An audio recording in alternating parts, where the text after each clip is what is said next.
जय शिवराय. मी स्वराज्य शिलेदार. धन्यवाद तुम्हा प्रत्येकाला. पुन्हा एकदा धन्यवाद करीन. भारतीय स्वराज्य सेनेचे तुम्ही 2 उमेदवार महाराष्ट्रात निवडून दिलात त्याबद्दल. अशीच कारकिर्दी पुढे महाराष्ट्रात चालू राहील. पण आज सांगताना मला थोडंसं दुःखही होत आहे.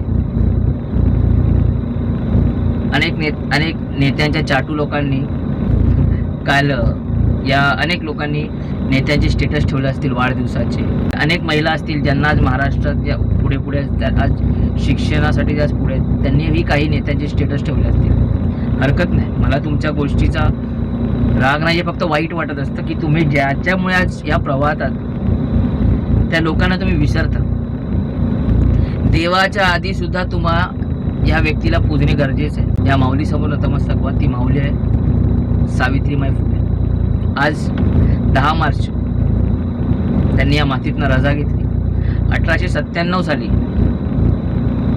10 मार्चला 1897 साली त्यांचा मृत्यू झाला. तीच महिला आहे ती शाळा निर्माण केली 1 जानेवारी 1848 साली. पुण्याच्या भिडेवाडीत अजूनही ती शाळा आहे. प्रत्येक जाती धर्माला विरोध करून प्रत्येक जाती धर्मातल्या महिलांना शिक्षण दिलं. माळी, कोष्टी, हिंदू, ब्राह्मण, कैकाडी अनेक समाजातल्या महिलांना त्यांनी शिक्षण दिलं. मुसलमानांपासून प्रत्येक महिलेला शिक्षण दिलं. आणि आज तुम्ही त्या महिला त्या प्रवाहात वागताय, प्रवाहात जगताय, प्रवाहात सुखाचे भोग घेताय. शिक्षणासाठी त्यांनी शाळा निर्माण करता किती अडथळे निर्माण झाले होते माऊलीचे. लोकांनी पत्थर मारली. ब्राह्मणांनी अक्षरशः शेण मारलं, डोक्यावर दगडी घातल्या की महिलांनी शिक्षण नाही करायचं. महिलांनी फक्त चूल आणि मूल. डोक्यात दगड घातली, शेण घातलं तरी सुद्धा ती माऊली खचली नाही. सावित्रीमाई पुढे चालत राहिली. येणारी पिढी देशाचं भवितव्य आहे. मुलगी शिकली पाहिजे तर प्रगती होणार, देश शिकेल. या विचारातून सावित्रीमाई पुढे आल्या. काय शिकल्या होत्या सावित्रीमाई? काही शिकल्या नव्हत्या. खंडू पाटलांची मुलगी ती. आणि महात्मा फुले माळी समाजाचे होते.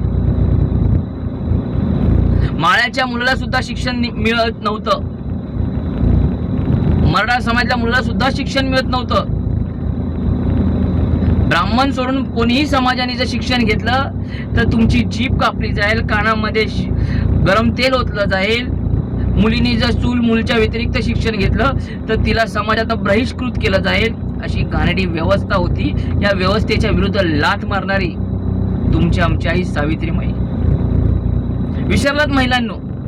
आज तुम्ही शिक्षण घेताय, ज्या शिक्षणाच्या प्रवाहात आज तुम्ही आमदारात, खासदारात, राज्यपालात, राष्ट्रपती झालात, त्या माईमुळे झालात, त्या सावित्रीमाईमुळे. तुम्ही विसराल. कारण का तुम्ही राजकीय लोकांच्या भाषणामध्ये, राजकीय लोकांच्या विचारांच्या प्रवाहामध्ये आहात. म्हणून तुम्हाला या महापुरुषांचे इतिहास समजणार नाहीत. आणि जर तुम्हाला महापुरुषांचे इतिहास समजत पण असतील ना, या राजकीय लोकांच्या मुखातनं समजत असतील, तुम्ही स्वतःचं वाचन काही केलं नाही. कारण का तुम्ही सगळे नेते आणि लोमते आहात या राजकीय लोकांचे. वाईट वाटतं, दुर्दैवी वाटतं सांगायला. जाऊन शाळेच्या बाकावर बसताना, स्वाभिमानाने कॉलेजच्या बाकावर जाऊन बसताना, विधान भवनात जाऊन बसता, खासदार विधान परिषद जाऊन बसता, दिल्लीत जाऊन बसताना, आज त्या सावित्रीमाईमुळे आहे. येत नव्हते. कसं शिकवलं? कसं स्वतः शिकले? महात्मा फुलेंनी सांगितलं, काठी घे, जमिनीवर गिराव. आपली परिस्थिती नाही, जमिनीवर गिराव. वडिलांच्या विरुद्ध गेले. वडील कुटुंब गेलं तरी चालेल, पण मी संघटना सत्यशोधक, या संघटनेच्या माध्यमातून मी इथल्या अनाथ, अपंग, कष्टकरी, शेतकरी, गरीबच्या गरीब कुटुंबातल्या मुलींना शिक्षण देईन आणि देशाच्या प्रवाहात आणीन. आणि आज ती महिला उच्च पदावर आहे, पण ती महिला सुद्धा विसरलेली आहे. अनेक लोकांना प्लेग झाले, अनेक लोकांना प्लेग झाले. त्या प्लेगामध्ये सावित्रीमाई सेवा करता करता मृत्युमुखी पडले. त्यांचा मुलगा यशवंत हा सुद्धा मृत्युमुखी पडला.